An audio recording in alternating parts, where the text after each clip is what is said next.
This is the DBPOWER portable car jump starter. In this particular case, this is the red and black model.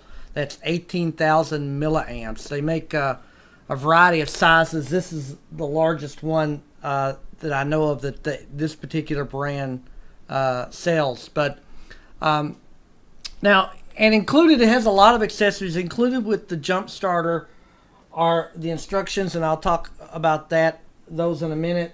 A micro USB charging cable, if I can find it, there it is. A wall adapter with a round. It uses the round barrel plug. This is for charging the jump starter.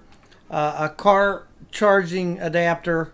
Of course, the jumper cables here.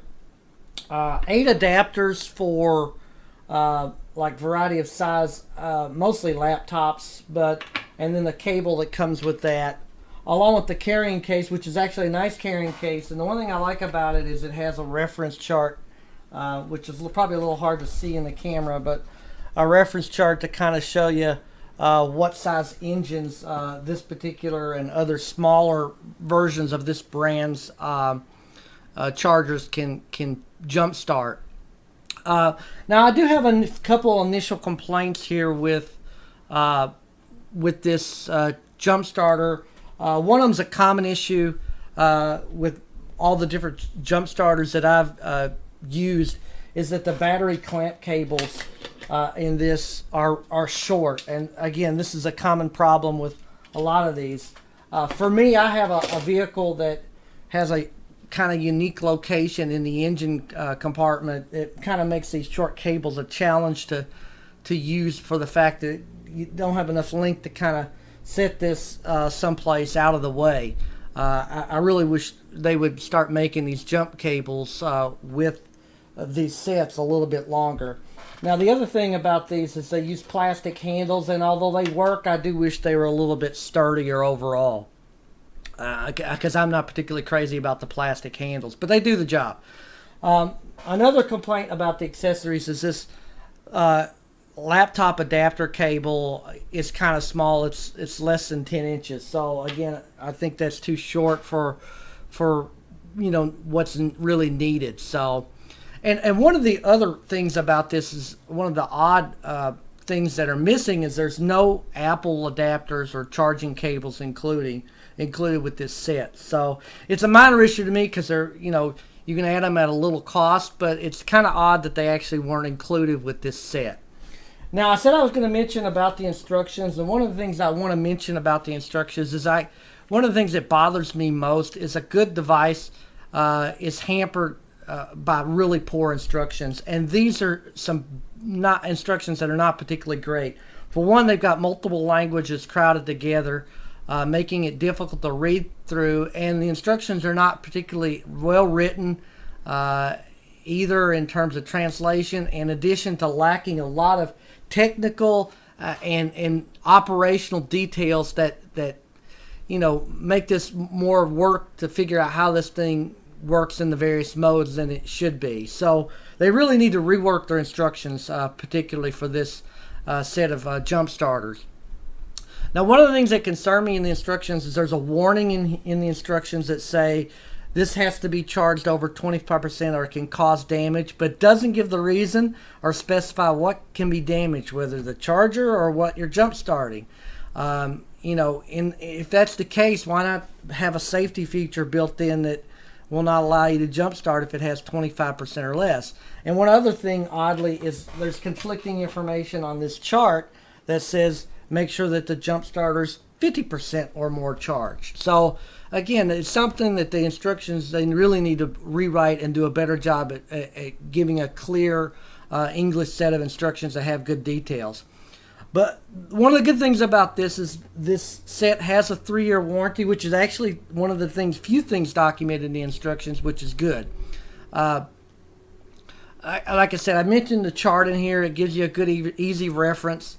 And one of the things that I've read in terms of other people having some issues with some of these jump starters is not all jump starters are created equal. You need a certain size jump starter that's capable of jump starting a certain size engine. For example, it takes a minimum of an 8,000 milliamp jump starter, at least according to this chart, to jump start a 4-cylinder 2,000 cc engine. So, you know, and again, so it's something you kind of need to kind of be aware of, that depending on the engine sizes, it kind of depends on what you need in terms of overall battery size for the jump starter. The chart itself is okay. It could also use a little better translation as well, in terms that it uses, you know, good for when it's fully capable, and uses fine for when I'm guessing at this that it's capable for likely one attempt to jump start. It does clearly outline when it's not capable of a particular size engine, but again, I really kind of wish they would fix that. So as for the device itself, as you can see, it's a nice black and white casing. It's a plastic casing, and due to the battery size, it does have some weight to it. And again, it's a plastic casing that's typical of the device. It seems to be made pretty well, although I'm a little concerned in terms of how well it'll be hold up to being dropped, for the fact that the instructions can have a warning in there about dropping. So it kind of makes me wonder a little bit how well they're protected, the electronics are protected on the inside. In my opinion, something like this, especially at this price range, should have some shock proofing on the inside. Now, one small issue I had with this particular jump starter is this round port here was slightly off in terms of the location of where it was supposed to be, and I kind of had to push it down to get it back in the slot. I'm not sure if that actually happened during shipping or what exactly. So again, that's why I consider it a small issue. Now, I want to show you the case up close here, the jump starter. Again, there's the round barrel port, the digital display, which I can turn on here quickly, that shows you the percentage, the mode it's in, along with you know, the information, various information there for the different modes that are there. But in addition to that, there's the power button, which actually should be probably changed to a mode button, because this actually really doesn't have to do with the powering up of the device. It's more of the mode that's selected. It's got two USB smart ports here. Then an input for round barrel input there for charging the device, the on-off switch, and then hidden under here, this silicone flap, are the two jump starter ports there. In addition, on the top is a compass and a red emergency flashing light, and then the flashlight on the front. You know, since this is jump starter's basically a high-powered or high-capacity power bank, it has a lot of the same features, and again, some of these I think, in my opinion, are more useful than others.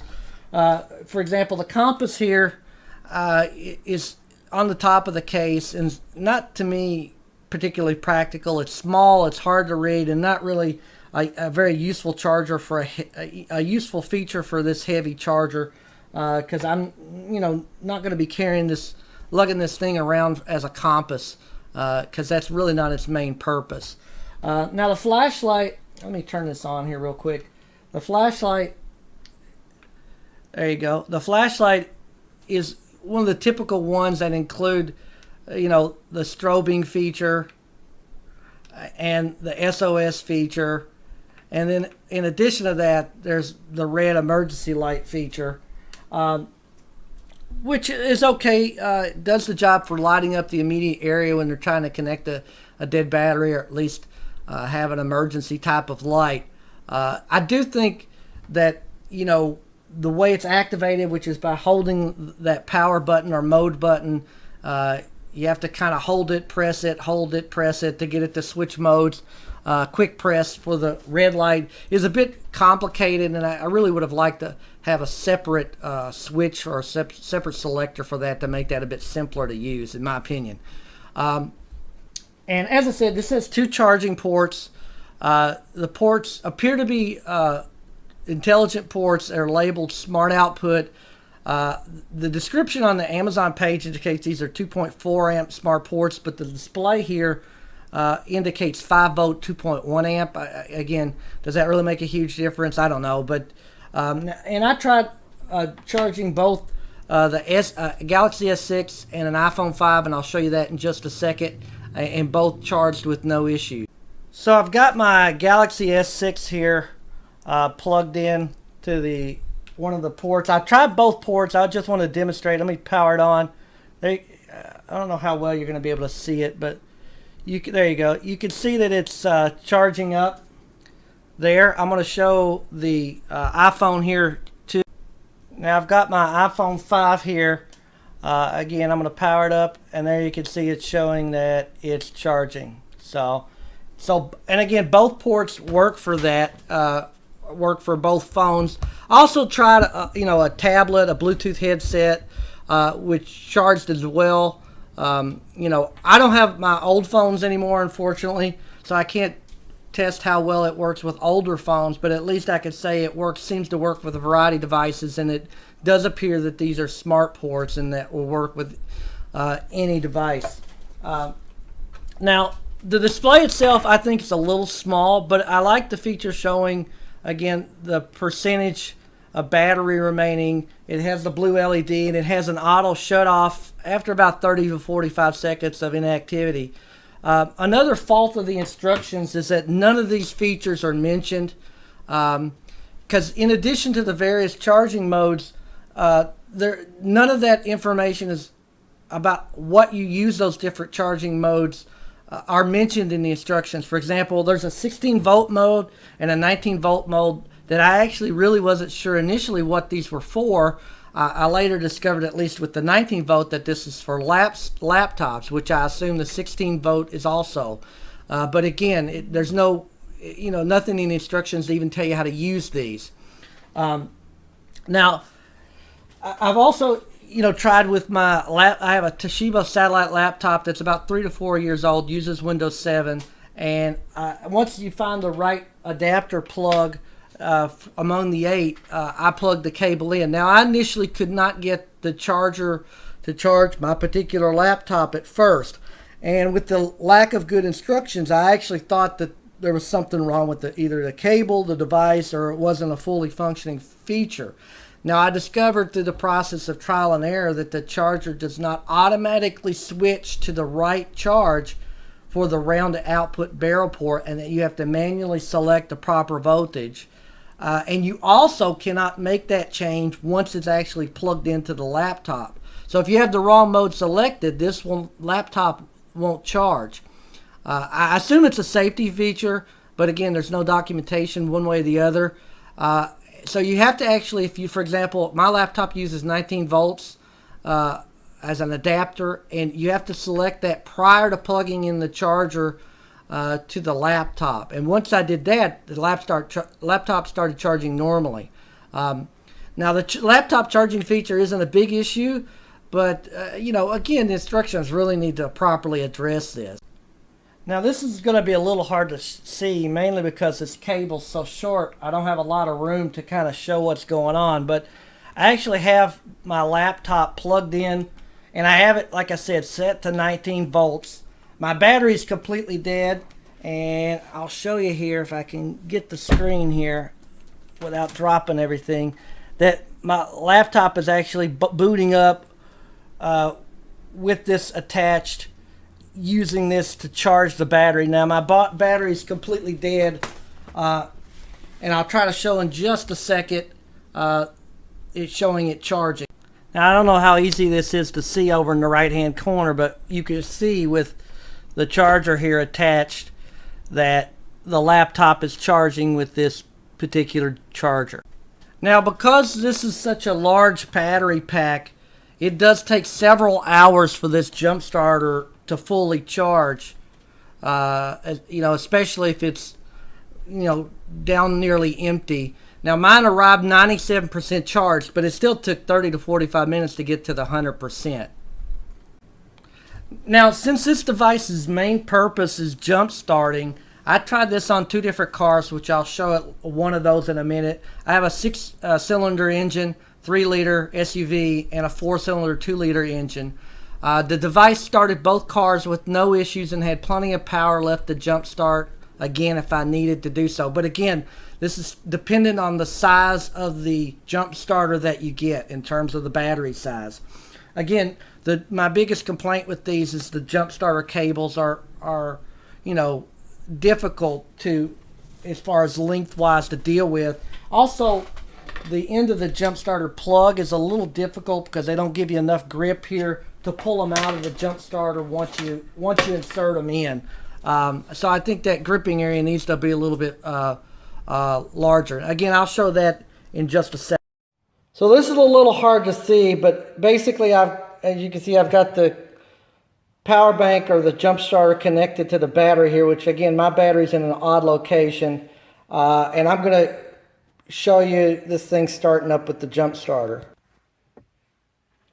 So I've got this thing connected up. I'm going to hit my, and there you go. You can hear it starting up with no issues.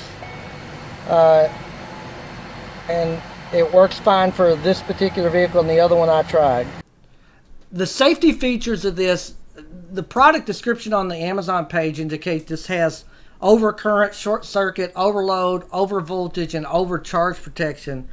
The instructions, again, do not reference this at all, and with the 25% warning and none of the safety features being mentioned, it does give me concern about the types of safety features this has. Maybe this is due to the poor instructions that I've mentioned before, but why not at least discuss them? Considering the price of the device, which is right around $90 right now, I mean, most likely the safeties are built in, but again, poorly translated or lacking instructions really affect me in terms of my impression of a device, and I really don't like a badly written set of instructions. For the most part, this is a pretty solid device. It has a good warranty. It has the capability of charging a variety of devices and jump starting most car engines. Again, there's a few cons to this. The short cables, it's a bit expensive at $90 for what is essentially high-powered, high-capacity power bank. But really, mostly, it's hampered by its poorly written instructions that really lack a lot of operational and technical details that make this a little bit more difficult to operate than it should be. I give it 4 stars.